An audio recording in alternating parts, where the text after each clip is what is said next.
Welcome to our news network. మనతో senior journalist Ramana గారు ఉన్నారు. రీసెంట్గా జరిగిన విషయాల మీద చర్చిద్దాం.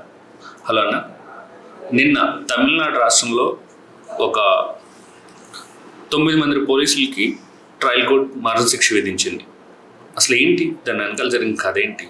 నిజంగానే నిన్న వచ్చిన తీర్పు ఒక సంచలనాత్మకమైన తీర్పే. దేశవ్యాప్తంగా దీని మీద చర్చ కూడా సాగుతుంది.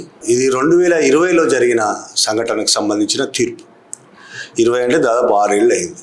ఈ తీర్పు రావడానికి 6 ఏళ్ళు పట్టింది. 2020 జూన్ 19వ తేదీ అంటే ఇప్పుడు కరోనా సీవియర్గా ఉన్న టైము, లాక్డౌన్ నడుస్తున్న టైము. తమిళనాడులోని తూత్తుకుడి జిల్లా సత్తాన్కులం అనే దగ్గర ఒక మొబైల్ షాప్ నడుపుతున్న జయరాజ్ అనే అతనికి 59 ఏళ్ళు అప్పటికి. జయరాజ్, అతని కొడుకు బెనిక్స్, ఇద్దరు. బెనిక్స్కి 31 ఏళ్ళు. జయరాజ్కి 3 ఆడపిల్లలు, భార్య, బెనిక్స్ కొడుకు, మొత్తం 6 కుటుంబం. ఆ కుటుంబం మొత్తం ఆ మొబైల్ షాప్ మీద ఆధారపడి బతుకుతున్నది. ఆ రోజు పోలీసులు, సత్తాన్కులం పోలీసులు బయలుదేరారు జీప్లో. చెక్కింగ్ చేసుకుంటూ వెళ్తే ఈ షాప్ తెరిచి ఉన్నది. చాలా కొంత టైం ఉంటుంది, ఈవినింగ్ టైము, సాయంత్రం టైము. మూయాల్సిన సమయాన్ని అప్పుడు ప్రభుత్వం ప్రకటించింది. అది తెరిచున్నది. ఆ షాప్ దగ్గరికి వెళ్ళారు పోలీసులు. ఎందుకు ఇంకా తెరిచున్నా, మూసేయాలని పోలీసులు చెప్పారు. అప్పటికి ఇంకా నిజానికి టైం కాలే, మూయాల్సిన టైం కాలేదు. జయరాజ్ అదే చెప్పాడు, ఇంకా టైం కాలేదు కూడా మూసేయించాలి. వీళ్ళు డబ్బులు అడిగారు పోలీసులు. డబ్బులు అడిగితే డబ్బులు ఎందుకు ఇవ్వాలి, నేనేమి చట్ట వ్యతిరేకంగా చేయట్లేదు, చట్ట ప్రకారం చేస్తున్నాను జయరాజు మాట్లాడాడు. పోలీసులకు జయరాజుకు తీవ్రంగా వాగ్వాదం జరిగింది. పక్కనే బెనిక్స్ కూడా ఉన్నాడు, కొడుకు. వాళ్ళిద్దరూ ఈ పోలీసులు చాలా తీవ్రంగా వాగ్వాదం అయింది. పోలీసులు అక్కడనే వాళ్ళిద్దరిని పట్టుకెళ్ళి జీబులో వేసి పోలీస్ స్టేషన్ పట్టుకెళ్ళారు. పోలీస్ స్టేషన్ పట్టుకెళ్ళిన తర్వాత కూడా వాళ్ళ మధ్య వాగ్వాదం జరిగింది. నేను చట్ట ప్రకారమే ఎంతవరకు ఉండాలో అంతవరకే మొబైల్ షాపు తెరిచి ఉంచాను, అంతకుమించి చేయలేదు. మీరు డబ్బులు అడిగితే నేను డబ్బులు ఇవ్వాల్సిన అవసరం లేదని చెప్తున్నాను. దాంతో విపరీతమైన అహంకారంతో ఉన్న పోలీసులకు వీళ్ళు ఇచ్చిన జవాబులతో అసలే మదం ఎక్కువ ఉంటారు. విపరీతమైన కోపంతో వాళ్ళని కొట్టడం ప్రారంభించారు. రాత్రి 8:30కు మొదలుపెట్టిన కొట్టుడు తీవ్రమైన చిత్రహింసలు, లాఠీలతో కొట్టారు. రకరకాల పద్ధతుల్లో పోలీసులందరూ, సిఐఎస్ఐలతో సహా. రక్తాలు గారాయి, శరీరం అంతా రక్తం అయిపోయింది, బట్టలు రక్తం అయిపోయి, గోడల మీద కూడా రక్తాలు పడ్డాయి. అంత దారుణంగా కొట్టారు. ఆ తర్వాత పోలీసులందరూ కలిపి లాకప్లో నెత్తురు దుడిచేశారు. గోడలకున్న నెత్తురు దుడిచేసి, తలుపుల మీద కూడా నెత్తురు పడ్డది. ఆ నెత్తురు దుడిచేసి వీళ్ళ బట్టలు మార్చేశారు. బట్టలు మార్చేసి నెక్స్ట్ డే వీళ్ళను ముందు డాక్టర్ దగ్గరికి కోర్టుకు తీసుకెళ్లే ముందు డాక్టర్ దగ్గరికి తీసుకెళ్ళడం అనేది సహజం. డాక్టర్ దగ్గర తీసుకెళ్లారు. డాక్టర్ దగ్గర తీసుకెళ్ళిన తర్వాత జడ్జి ఇంటికి తీసుకెళ్లారు. అప్పుడు ఇళ్లలోనే జరిగిన కోవిడ్ టైం కాబట్టి అప్పటికే వీళ్ళు నడవలేని పరిస్థితిలో ఉన్నారు. వీళ్ళిద్దరూ కూర్చోలేని పరిస్థితిలో కూడా ఉంది. శరీరం అంతా వాచిపోయి ఉంది, గాయాలపై నెత్తురు కనబడుతున్నది. అలాంటి పరిస్థితుల్లో వీళ్ళని జడ్జి దగ్గర తీసుకెళ్లారు. జడ్జి ఇంటి బయట వీళ్ళున్నారు, గేటు బయట.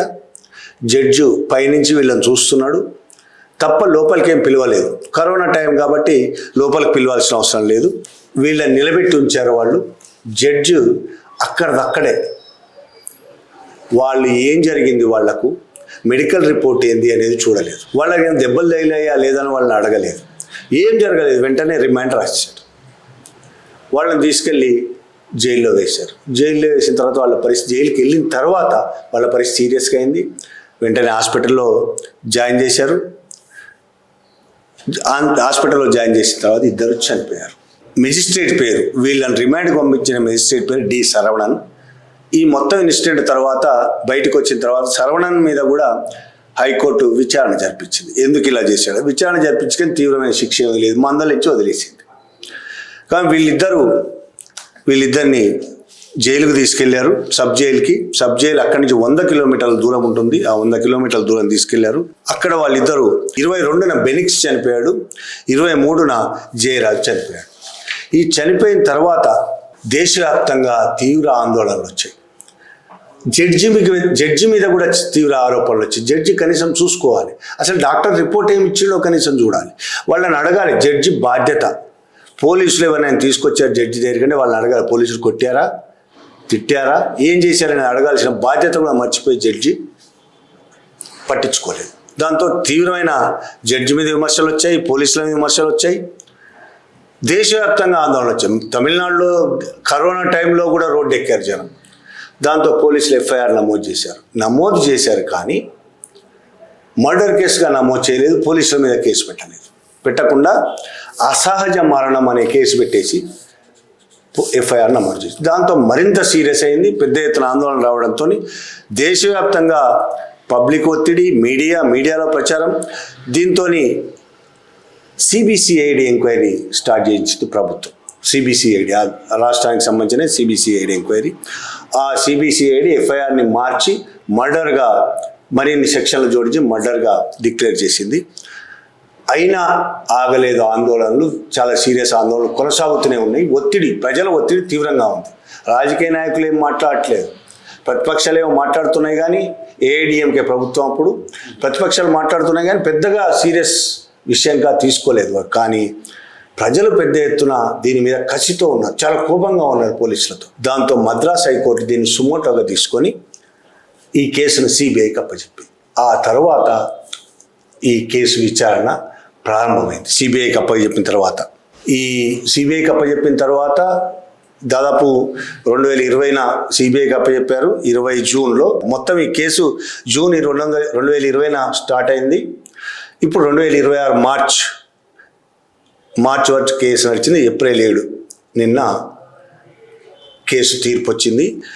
Madurai first additional district and session judge G Muthukumar తీర్పు చెప్తే ఇది రేరెస్ట్ ఆఫ్ రేర్ కేసు కాబట్టి వీళ్ళకి యావజ్జీవ కారాగార శిక్ష సరిపోదు.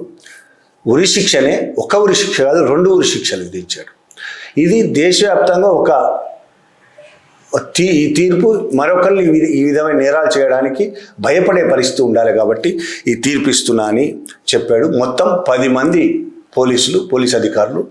అందులో విచారణ జరుగుతుండగానే స్పెషల్ సబ్ ఇన్స్పెక్టర్ పాల్దురై COVID-19 టైంలోనే చనిపోయాడు. కోవిడ్ సమయంలో మిగతా 9 మందికి 2 మరణశిక్షలు విధించారు. అందులో inspector S Sridhar, sub inspector Raghu Ganesh, ఇంకో sub inspector Balakrishnan, head constable Murugan, మరో head constable Samadurai, constable Muthuraj, Chelladurai, Thomas Francis, Velumuthu, వీళ్ళకి 2 మరణశిక్షలు విధించాడు. అయితే ఇది ట్రయల్ కోర్టు తీర్పు మాత్రమే, మదురై ట్రయల్ కోర్టు ఇచ్చిన తీర్పు మాత్రమే. ఇంకా చాలా కోర్టులని పైకి వెళ్ళడానికి చాలా సమయం ఉంది. సుప్రీంకోర్టు దాకా వెళ్తుంది ఖచ్చితంగా ఈ కేసు. వాళ్ళేమో చిన్న వ్యక్తులు ఏం కాదు, వాళ్ళకు పోలీస్ డిపార్ట్మెంటు మద్దతు కూడా ఉంది. చిన్న వ్యక్తులు పై దాకా వెళ్తుంది. అప్పటి వరకు